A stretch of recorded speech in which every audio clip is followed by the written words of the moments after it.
Welcome to the tool bench. Here we're going to learn a little bit about some hand tools and some power tools, what they're used for, and how to use them safely. The very first thing that we need to think about when using tools at any time is to make sure we're protecting our eyes. So I always want to make sure if I'm going to use tools that I'm putting on safety glasses, whether it's a hand tool or a power tool. The other thing you want to make sure of when you're using tools, if it's something that's going to be sharp, cutting, you might want to have gloves. And you always want to make sure that your feet are protected for anything that falls off your workbench. Make sure that you're wearing good shoes. The first tool that I have here to show you is called a level. When someone is building something, whether it's a house or a cabinet, you always want to make sure that the wood you're using is level. So what the level does is by putting this little bubble in the center, I'm able to determine if I'm not level or I'm level when I'm building something made out of wood.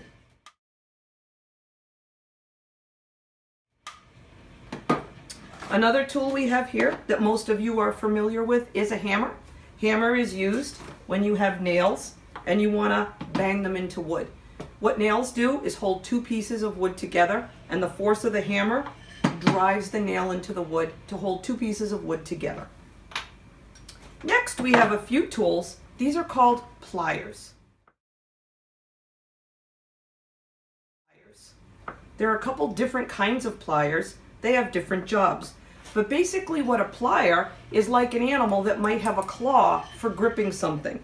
So for example, if I needed to take one of these sharp pieces of metal out, I can't get my fingers in there without cutting myself, I might use my pliers and come in here and just try to grab a piece of metal, and then I can pull it out without cutting myself. Pliers are used for gripping and pulling.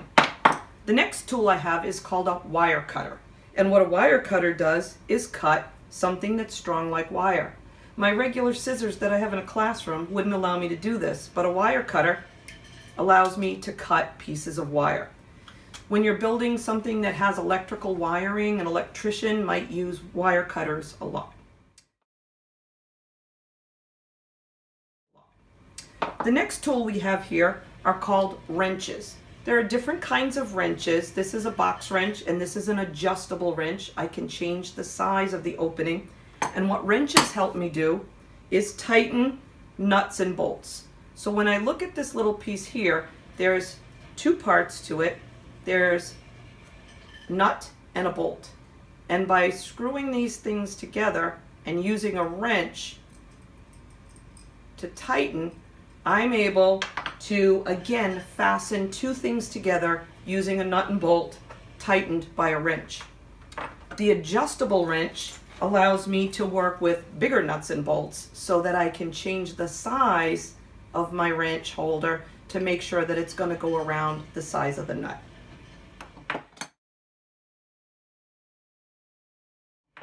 Another type of wrench, this one is a big one, it's called a pipe wrench, because you might have to do a job where you have to work with something round. I might need to get a good grip on the end of this to be able to separate these two pieces of pipe. So a pipe wrench is the tool that I would use. A couple other common tools we have. The measuring tape. This would be what you would use to measure something bigger than just your 12-inch ruler. You can measure in inches and centimeters.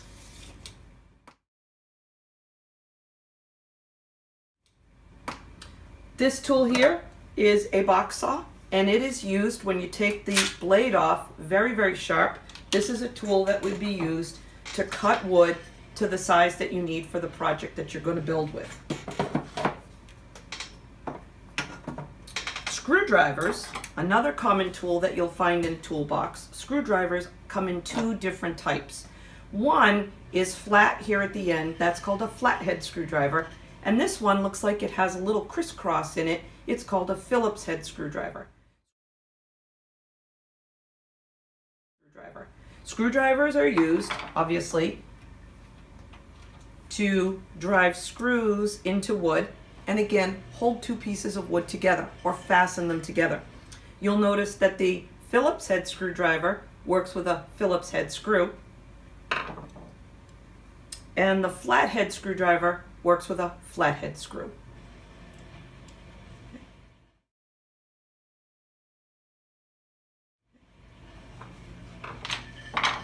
Now, those are the hand tools. There are a couple power tools that also help us do our job. This way here is called a power or an electric drill. And what the electric drill does, it has a battery that's going to drive a motor to turn this really, really fast. So what I can do with that is put in a drill bit that allows me to drill a hole just that size. The other thing the power drill lets me do with a little screwdriver adapter, I can put that in and now use this as a power driver for the screw, so I don't have to hand screw it with the screwdriver. The other tool we have here, a power tool, a simple electric saw. Now, what this saw does by hand, this saw does with electricity. Once again, it could either plug into an outlet with a cord, or it could have a battery.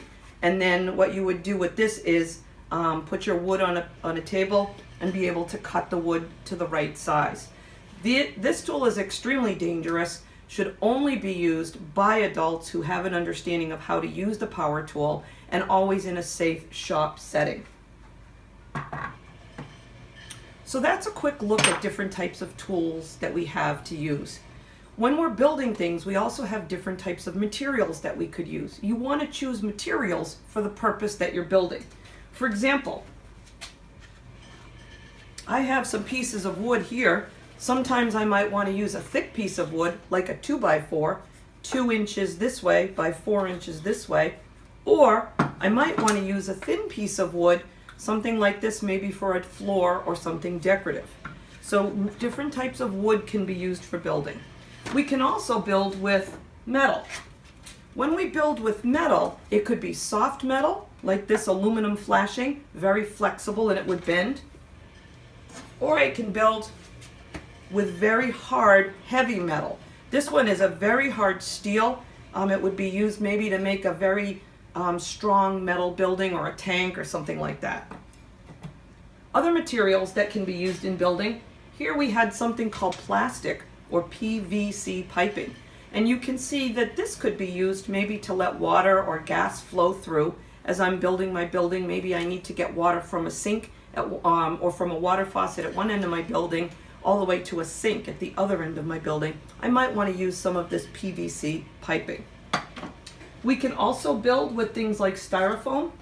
And styrofoam is the material that's found in the packing of boxes when things are shipped to your house. The meat containers from the grocery store, that is styrofoam. Or something like this styrofoam insulation, or even this big piece right here. So you can get styrofoam in all different sizes and thicknesses. And styrofoam is very, very light. It breaks easily, but a lot of people use it as an insulation to prevent heat from moving in or out of a building, and sometimes to help soundproof a building from noise. So styrofoam's a really good choice for that. You can also build with something like glass. Of course, everyone would know that glass is great, you can see through it, but heat also moves in and out of the glass very easily, and it breaks really easy. So you want to think about why you would be using glass when you're building. Another material that we have for building is called ceramic. And ceramic is almost like a pottery kind of feel to it. If I drop this, it would break. Right now it feels very cold to the touch, but it would be something that you'd put on a bathroom floor or a kitchen floor. And in some places, they may even use this on a roof. It would definitely be waterproof, but it would break very, very easily. So once you have an understanding of different types of tools and different types of materials, you start to think about, what can I build?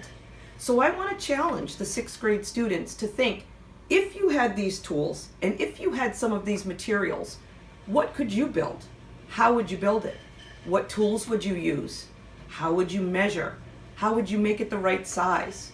Could you design something with a purpose? Hey everybody, this is my friend Champ. Here's a design challenge for you. What if you were to design a new doghouse for Champ? What materials would you use? What tools would you use? How would you measure? How big would it be? How would you keep Champ warm in the winter and cool in the summer? And most of all, how would you make sure his doghouse was quiet so when he barks, I don't hear him all around the neighborhood?